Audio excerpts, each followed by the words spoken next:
Congratulations, class of 2015.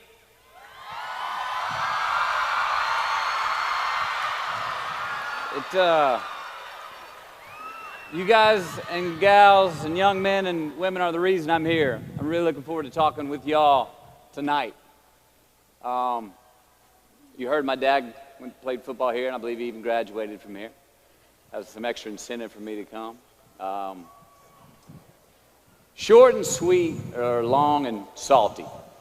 A sugar donut or some oatmeal. Now, out of respect for you and your efforts in getting your degree, I thought long and hard about what I could share with you tonight. Did I want to stand up here at a podium and read you your rights? Did I want to come up here and just share some funny stories? I thought about what you would want. I thought about what you might need. I also thought about what I want to say and what I need to say. Now, hopefully, we're both going to be happy on both accounts. As the saying goes, take what you like, leave the rest. Thank you for having me.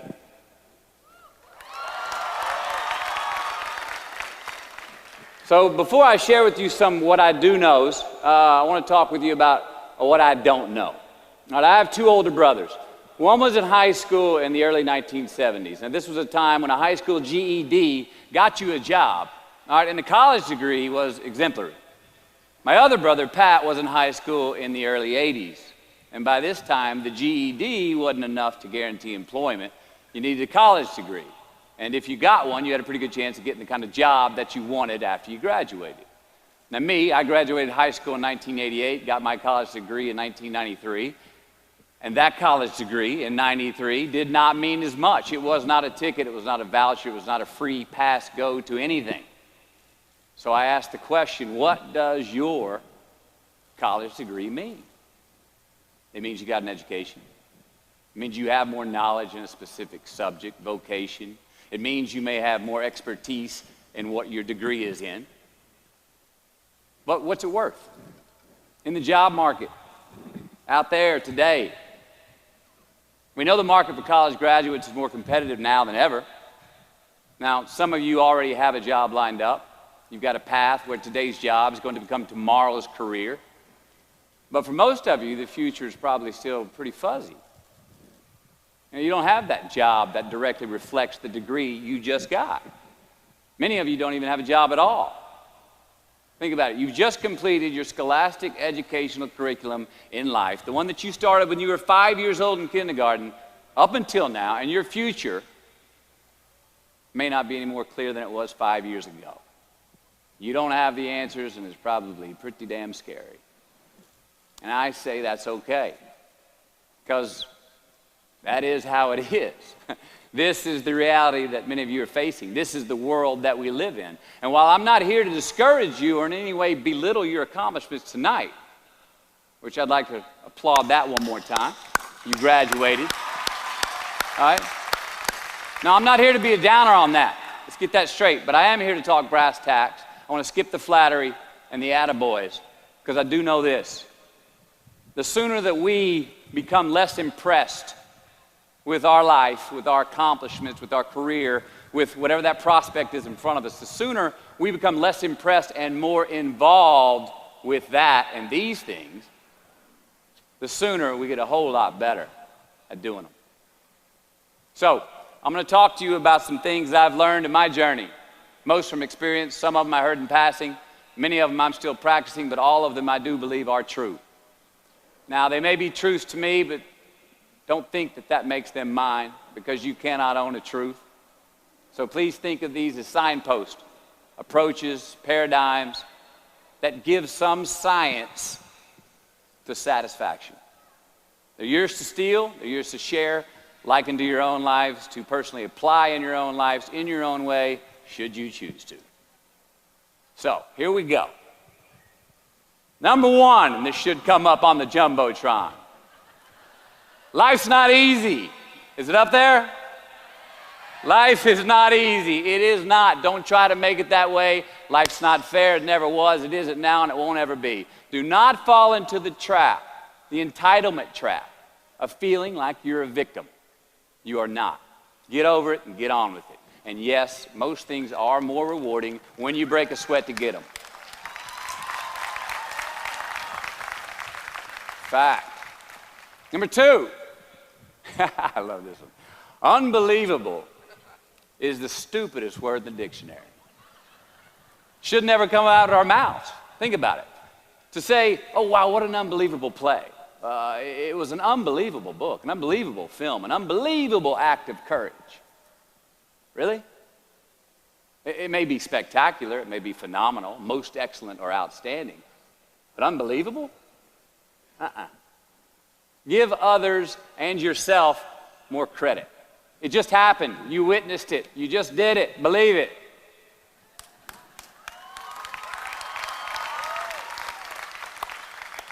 What about the other side of unbelievable? You know, that side when we humans underperform or act out of our best character. For instance, man flies a suicide jet into the World Trade Center.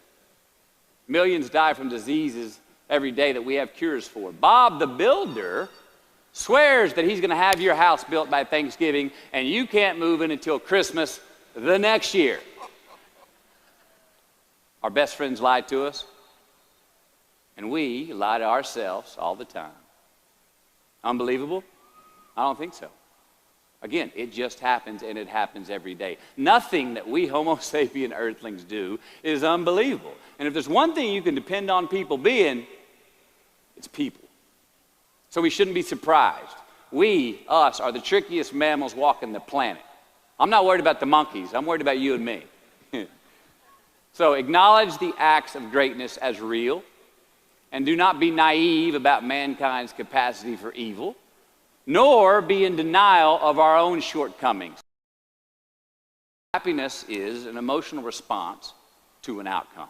If I win, I will be happy. If I don't, I won't. It's an if-then, cause and effect, quid pro quo standard that we cannot sustain because we immediately raise it every time we attain it.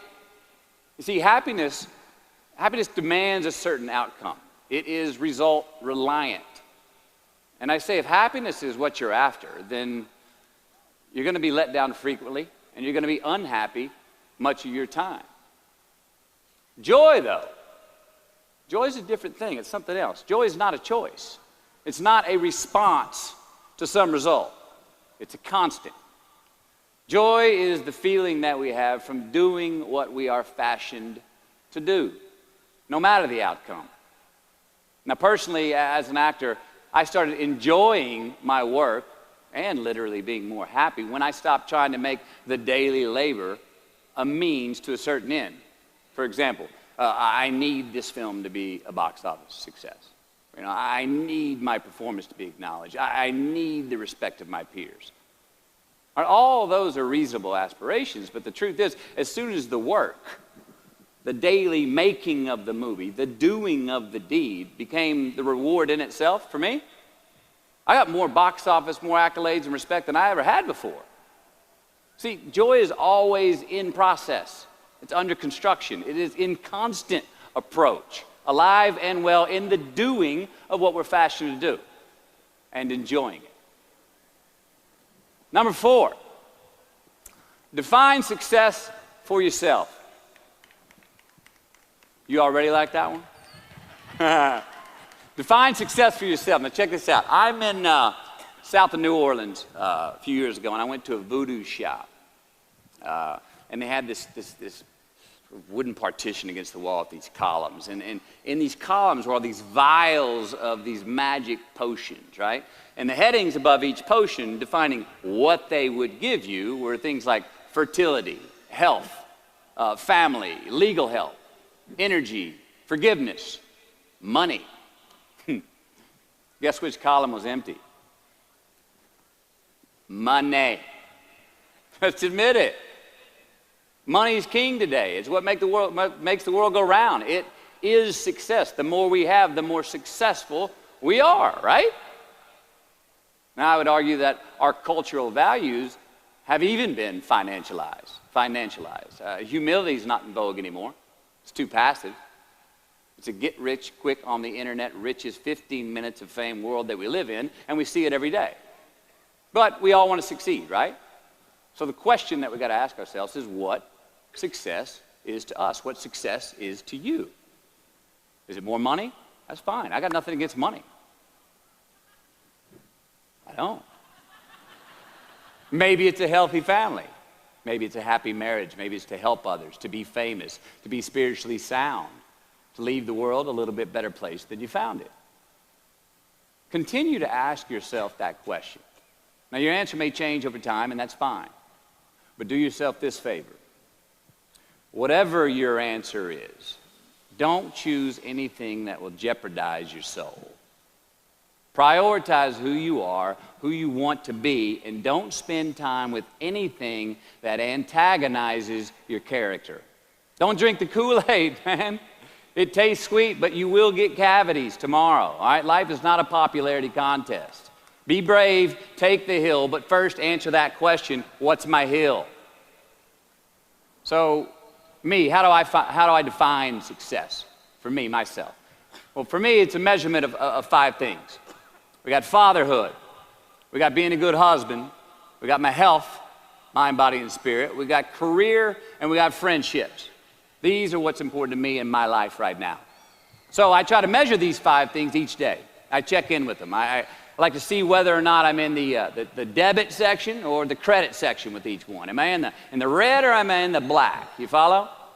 For instance, sometimes say my career's rolling. All right, it's way up here in the black, but I see how my relationship with my wife maybe could use a little bit more of my attention. I got to pick up the slack on being a better husband. Get that one out of the red. Or say my spiritual health could use some maintenance.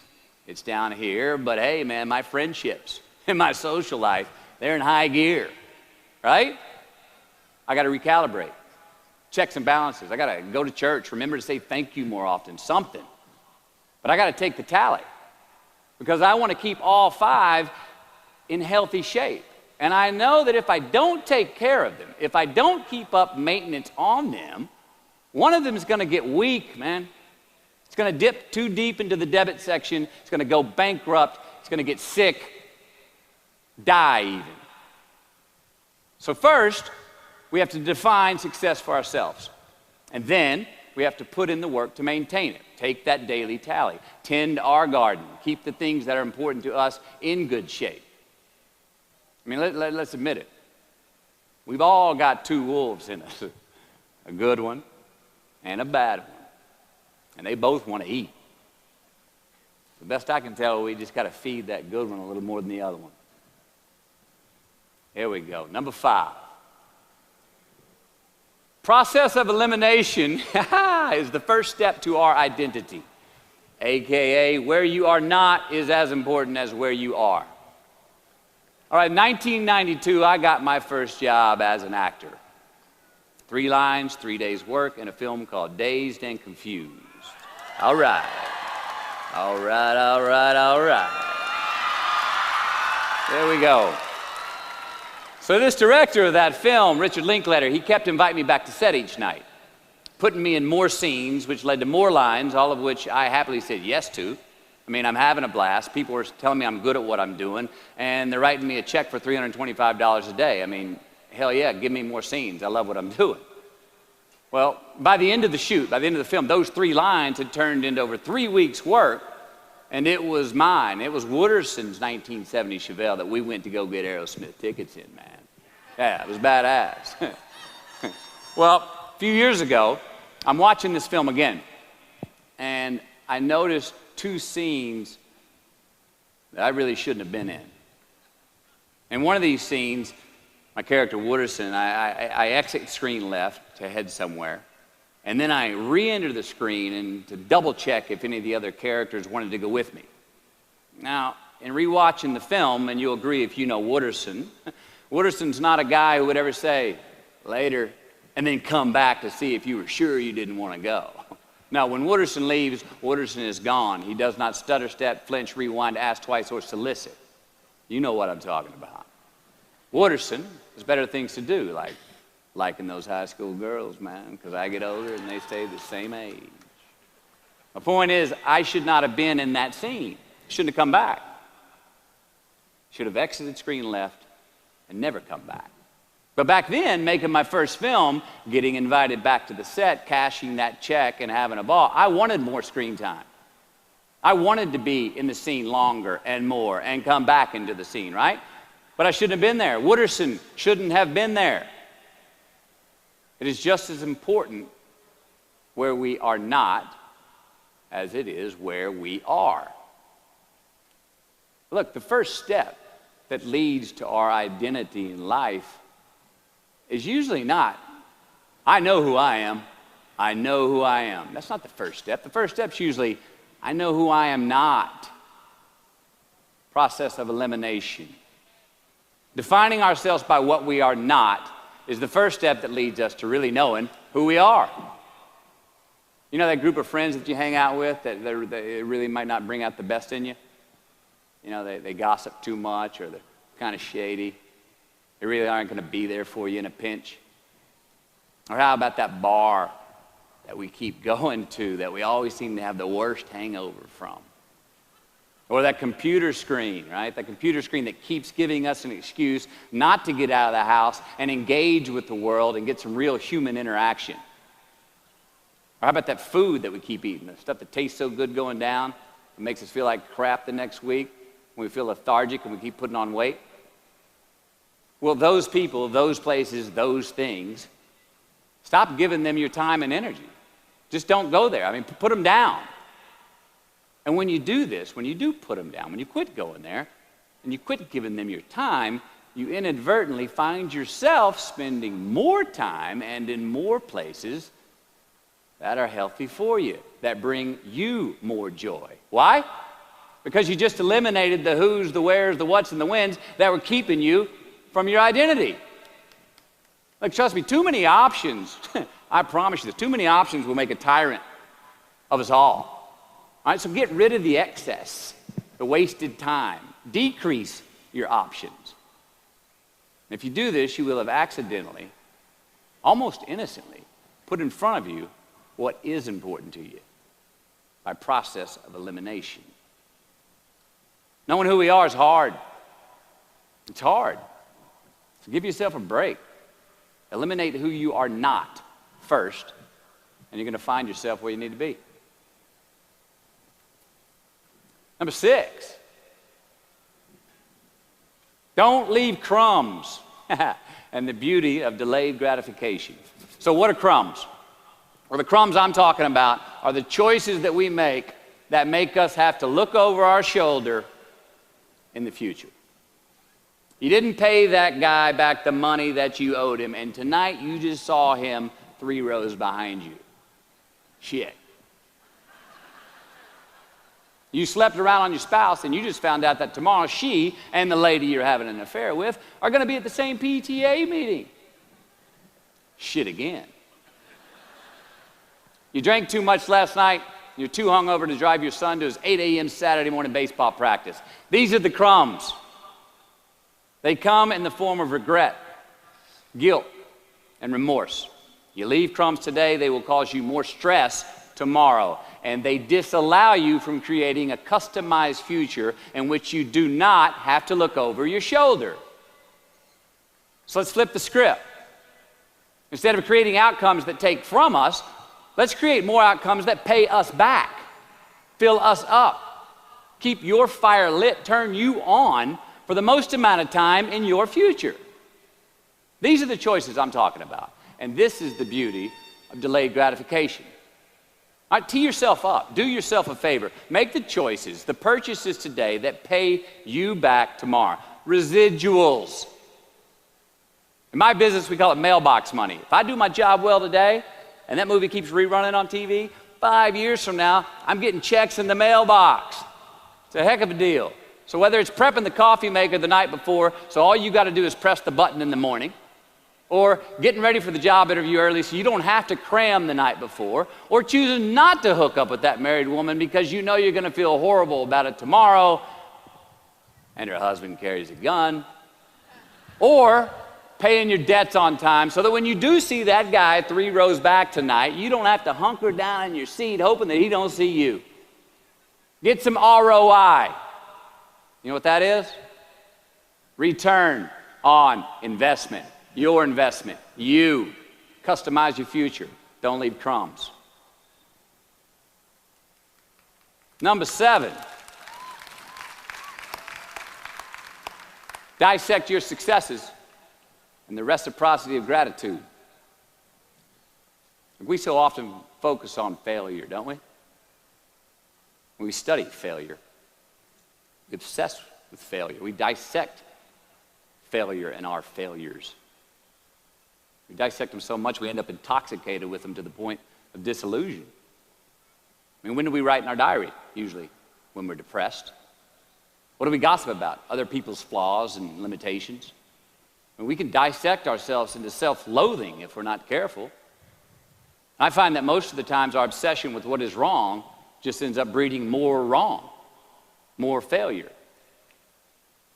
Now, the easiest way to dissect success is through gratitude, giving thanks for that which we do have, for what is working, appreciating the simple things we sometimes take for granted. We give thanks for these things, and that gratitude reciprocates, creating more to be thankful for. It's really simple, and it works. Now, I'm not saying be in denial of your failures. No, we can learn from them too, but only if we look at them constructively, as a means to reveal what we are good at, what we can get better at, what we do succeed at. Now, personally, I've read a whole lot of my bad reviews. All right? I've had quite a few. Written by the more talented critics, they are the ones who give constructive bad reviews. They reveal to me what did translate in my work, what came across, what was seen, or what wasn't. Now, I don't obsess on the unfavorable aspect of their review, but I do seek what I can learn from it. Because their displeasure actually uncovers and makes more apparent what I do well, what I am successful at, and then I dissect that. Number 8, make voluntary obligations. I'm talking about the you versus you obligations. We have to have them. Now again, these are not societal laws and expectations that we acknowledge and endow for anyone other than ourselves. These are faith-based obligations that we make on our own. These are not the lowered insurance rates for a good driving record.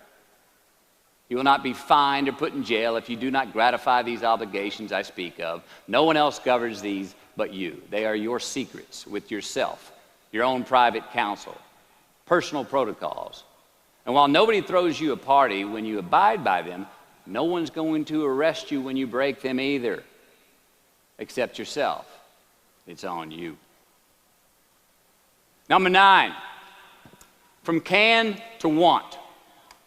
All right, check this out. In 1995, I got my first big paycheck as an actor. I think it was 150 grand. The film I was on was Boys on the Side, and we were shooting in Tucson, Arizona. And I had this sweet little adobe guest house on the edge of the Saguaro National Park. The house came with a maid, my first maid. It was awesome.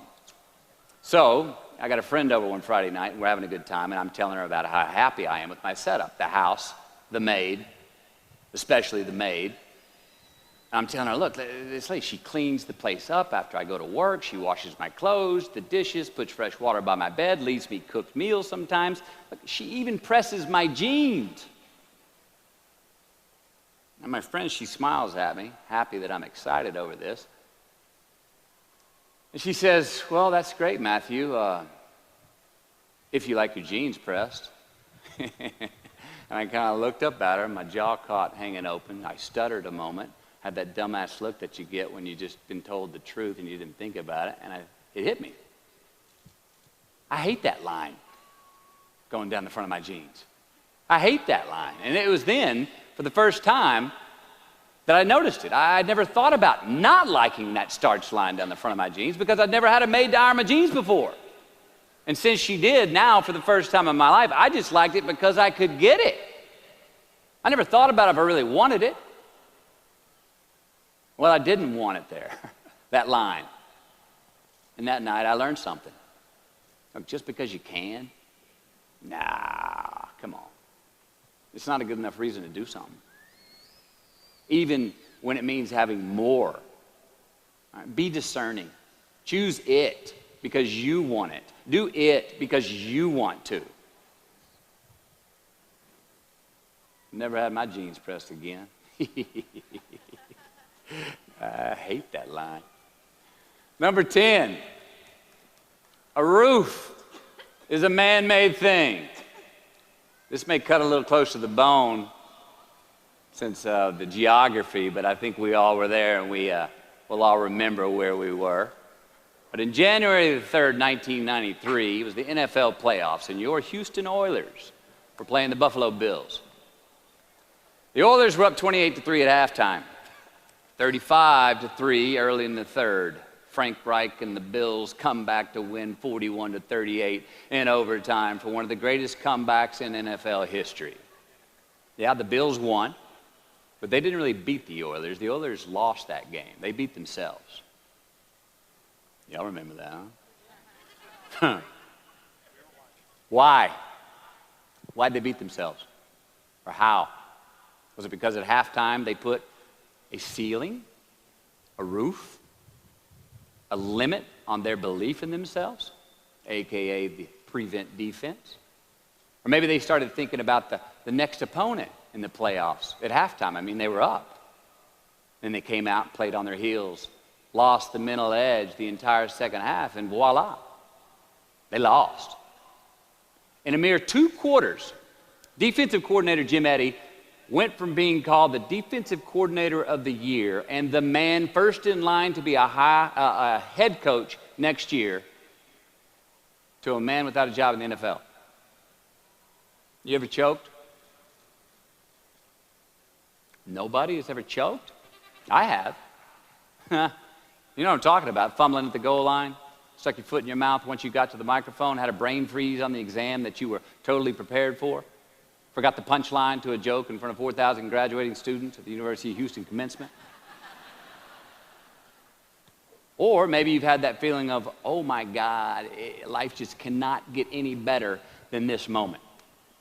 And ask yourself, do I deserve this? Now what happens when we get that feeling? We tense up. We have this sort of outer body experience where we are literally seeing ourselves in the third person. And we realize that the moment just got bigger than us. You ever felt that way? I have. And it's because we have created a fictitious ceiling, a roof, to our expectations of ourselves. A limit where we think it's all too good to be true. But it's not. And it's not our right to say or believe it is. We shouldn't create these restrictions on ourselves. A blue ribbon, a statue, a score, a great idea, the love of our life, a euphoric bliss.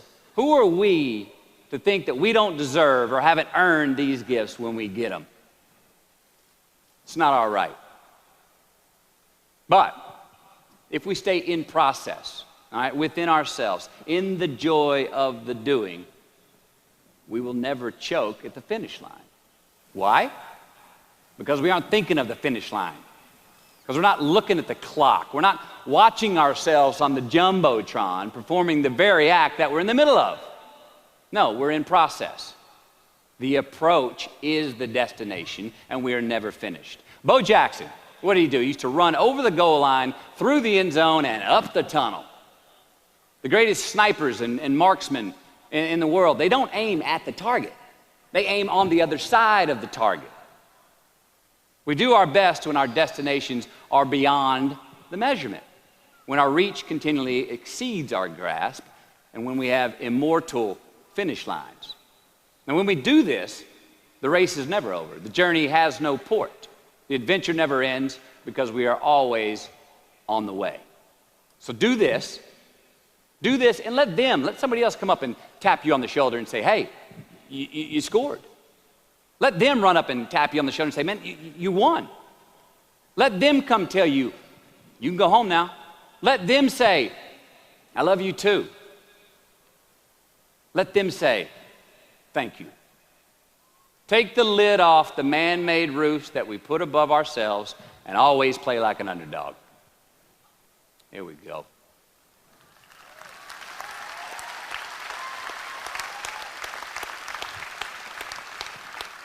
Number 11, Turn the page. The late and great University of Texas football coach Darrell Royal. I don't know if y'all remember him. He won a national championship in '69. He won a couple of national championships. You know Darrell Royal? He was a friend of mine and a good friend of many people.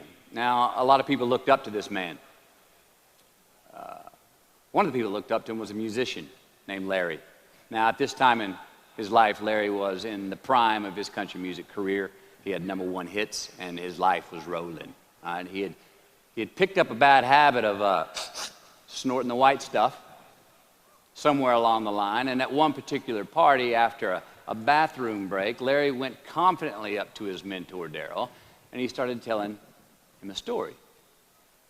Coach Royal listened, as he always had, and when Larry finished his story and was about to walk away, Coach Royal put a gentle hand on his shoulder, and he very discreetly said, "Hey, Larry, you got something on your nose there, bud." Well, Larry immediately hurried to the bathroom mirror where he saw some of the white powder that he hadn't cleaned off his nose. He was ashamed. He was embarrassed, as much because he felt so disrespectful to Coach Royal, and as much because he'd obviously gotten too comfortable with the drug to even hide it as well as he should. Well, the next day, Larry went to Coach's house. He rang the doorbell. Coach answered, and he said, "Coach, I need to talk to you." Darrell said, "Sure, come on in." Larry confessed. He purged his sins to Coach. He told him how embarrassed he was and how he had lost his way in the midst of all this fame and fortune. And towards the end of an hour, Larry, who was in tears, he asked Coach, he said, "Coach, what do you think I should do?" My coach, being a man of few words, just looked at him and calmly said, "Larry, I have never had any trouble turning the page in the book of my life." Larry got sober that day, and he's been sober for the last 40 years. You ever get in a rut? You know what I'm talking about? You get in a funk? Get stuck on the merry-go-round of a bad habit? I have. Look, we're going to make mistakes. You got to own them. Then you got to make amends. And then you got to move on. Guilt and regret kills many a man before their time. So turn the page, get off the ride. You are the author of the book of your life. Turn that page.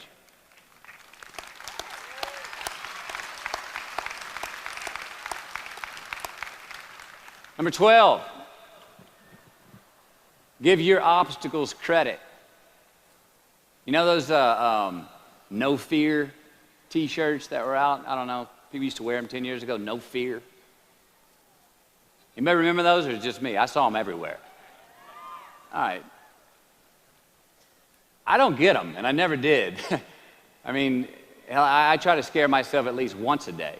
I mean, I get butterflies every morning before I go to work. I was nervous before I got here to speak tonight. I think fear is a good thing. Now, why? Because it increases our need to overcome that fear. All right, so say your obstacle is fear of rejection. All right, you want to ask her out, or you want to ask him out, but you fear that he or she may say no. All right, you want to ask your boss for that promotion, but you're scared he's going to think you're overstepping your bounds. Well, instead of denying those fears, declare them. Say the fear out loud. Admit it. Give them the credit they deserve. Don't get all macho and act like they're no big deal. And don't get paralyzed by denying that they exist and therefore abandoning your need to overcome them. I mean, I'd even subscribe to the belief that we're all destined to have to do the thing that we fear the most anyway, at some point. So give your obstacles credit, and you will, 1, find the courage to overcome them, or you will, 2, see more clearly that they're not really worth prevailing over. So be brave, have courage, and when you do, you get stronger, you get more aware, you get more respectful of yourself and that which you fear. Number 13. So how do we know when we cross the truth? 13. Someone was asking, why did I pick 13? That's an unlucky number. Well, I don't know when 13 got the bad rap and became the mongrel of numerology. It's never done me wrong, 13. In fact, 13 has been a pretty lucky number for me, and I want to tell you how. I've always taken these 21-day trips by myself to far-off places where I usually don't know the language and nobody knows my name. They're adventures, one, but they're also a purge. All right, they're a cleanse for me. They're like a 21-day fast from attention, from all the things I have in my well-appointed life. They're a check out so I can check in with me, see how I'm doing, be forced to be my own and my only company, to have a look in my mirror. And we all know what can happen when we do that. Sometimes we do not like what we see. Well, in 1996, right after I got famous from a film I did called A Time to Kill, I headed out on one of these 21-day walkabouts, and this time to the jungles and the mountains of Peru. The sudden fame that I just gotten was somewhat unbalancing. My face was everywhere. Everyone wanted a piece of me. People I'd never met were swearing that they loved me. Everywhere I went, there I was on a billboard, a magazine cover. It was just weird overall. You know, I was asking myself, what's the reality in this and what's the bullshit? Did I deserve all this? These were all questions I was asking myself. Well, who was I was another. Now, there's always an initiation period with these trips. An amount of time that it takes for the place to initiate the traveler. The time it takes to disconnect from the world that we just left and become completely present in the one we are traveling in. Now for me, that initiation period usually lasts about 13 days. 13 hellish days until I am out of my own way. And after that, the whole trip is really fun and smooth sailing. Well, it was the night of the 12th day of my 21-day trip. I'm settling into camp. I'd already hiked 80 miles to this point, and I had a 3-day trek ahead of me to Machu Picchu. And I was full-on sick of myself. Wrestling with the loss of my anonymity. I was guilt-ridden for sins of my past. I had a lot of regret. I was lonely, disgusted with my company, mine. And I was doing a pretty good job of mentally beating the shit out of myself. Anyway, grappling with these demons on this night, I couldn't sleep. All of these badges and banners and expectations and anxieties that I was carrying with me, I needed to free myself from them. Who was I asked myself. I mean, not only on this trip, but in this life. So I stripped down to nothing. I took every moniker that gave me pride and confidence, all the window dressings, the packaging around the product. I discarded them all. I got rid of my lucky and faithful American cap. I stripped off all my talismans from adventures past. I even discarded my late father's gold ring with an M on it that he gave to me. And it was a meltdown of he and my mom's class rings and gold from my mom's teeth. I even got rid of that. I was naked, literally and figuratively. And I got sick.